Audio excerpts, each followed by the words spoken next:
How we all doing? Welcome back to my channel, Live From The End with Jay. So someone asked me if I could talk about Ho'oponopono on this channel. And I was thinking about it and I'm like, Ho'oponopono is an ancient Hawaiian prayer that has been used for thousands and thousands of years to promote self-love, self-acceptance, forgiveness, and all that. So I had an idea. I'm like, you know what? Let's talk about the idea of self-acceptance, acceptance as a whole, okay? Because a lot of times we're taught to ignore the current reality, right? We're gonna ignore the reality, we're gonna ignore the negative, we're gonna ignore what's going on, be delusional, pretend like everything's good when clearly that's something that needs to be addressed, right? When a negative event happens and it's presented to us, we have negative feelings. We're taught within this community to ignore it. Just be delusional, just ignore it. You know what happens when you do that? You lead to yourself potentially suppressing it. When you're met with negative feelings in the moment and you choose to just ignore it, be delusional, and pretend like nothing's happening, when clearly there's something there within you that needs to be addressed, but you choose to just ignore it and affirm over it, you lead yourself to potentially suppressing it. And what do we know about things that are suppressed within us? It could be weeks later, months later, that force is still within us. We haven't resolved it. So what happens? We're going to be more prone to getting triggered at some point. We're going to get triggered at some point.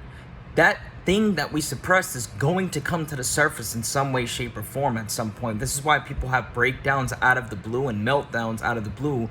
Or you could be going about your day, the littlest minuscule thing happens, and you get overloaded and fucking panic, get into a place of deep depression, anxiety, etc. because you haven't resolved what's going on within you. This is why self-acceptance and acceptance as a whole is the actual key. It's not taught because the reason why that ignoring the reality is taught so heavily is because it's an easy approach. It's a quick fix. When you ignore something in the moment, it creates a sense of momentary satisfaction.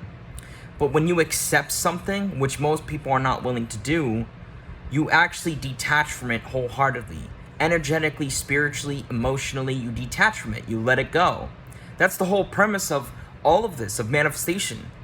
Not to let go in the sense of forgetting about the manifestation, but to let go in the sense of dropping it. Letting go of the fears, the doubt, detaching from it. You know what I'm saying? Detaching from the outcome. You know, whatever word you want to use here to describe it. So self-acceptance is a very key factor involving that acceptance as a whole. And I'll provide for you a practical example that I'm pretty sure everybody up until this point in life, if you're on the older side, in your later years, maybe even in some of your earlier years, has been through.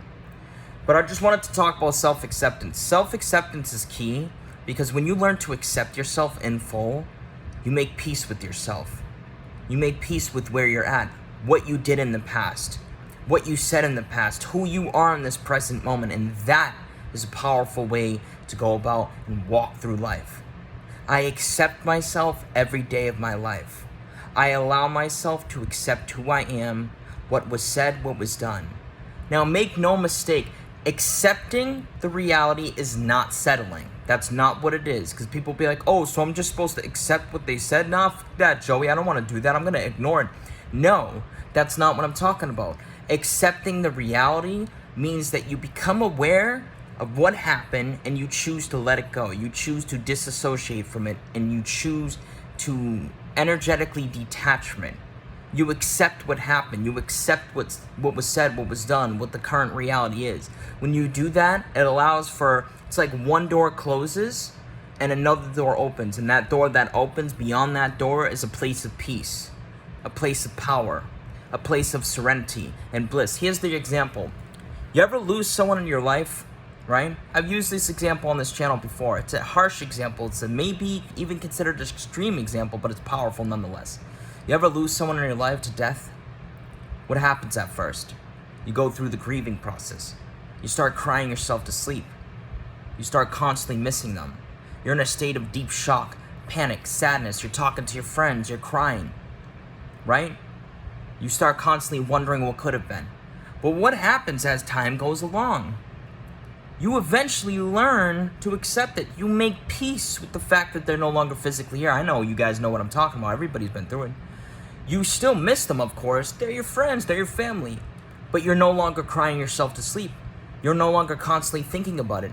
You're no longer constantly in a state of deep shock and panic and depression involving it. You're no longer constantly wondering what could have been. You may have thoughts every here and there, right? Maybe on like anniversaries. But for the most part, you're walking through life, you're not even thinking about it anymore. Listen, my grandmother, right? Both my grandmothers, they died a couple years ago, right? More than a couple years ago. I love them, but I don't think about them every day. I don't constantly miss them every day and cry myself to sleep every day. The only times I really think about them is on like their birthdays or anniversaries or on holidays. And even that is minimal. I just think to the happy times. Why? Because I've let it go. I've disassociated from all the doubts, the fears, the negatives, etc. That is the power of acceptance. Imagine applying that to your negative thoughts. Now, how can you get yourself into a place of acceptance? When the negative thought comes up, this is why I always practice sitting with the feeling. And redirecting the focus. When the negative thought comes up, practice becoming aware of it, sit with it, express it, and then redirect the focus toward a powerful set of affirmations that employ who you want to be, aka a healthy self-concept, or what you want to experience. You sit with it, you become aware of it, you express it, you sit with that thought, you sit with that feeling, that energy goes out. Energy is never destroyed, it's only transferred. That energy goes out. So now you practice assuming beautiful things involving your self-concept of what you want. Now that energy redirects and comes back in as peace, as love, as power, as positivity. So you sit with it, you become aware of the feeling, you thought, it goes out, and you can redirect the focus by saying an affirmation like, I choose to accept this current moment. I allow myself to release all doubt and fear. There you go. So practice this. Stop ignoring the reality. Practice this for a week, for 2 weeks, for the next 3 weeks. Every single time you get the opportunity, every single time a negative thought comes up or a negative feeling, and see how powerful your life changes. You don't believe me? Practice it. Assume it's going to work for you. Assume it's going to work for you. Assume it's going to work for you easily, quickly, effortlessly, and in the most loving way. Seriously. Much love and peace. Feel free to contact me for a one-on-one session. First timers get a $10 to $20 discount. Everything's in the contact info down below. Much love and peace. I love you guys so much. Practice acceptance.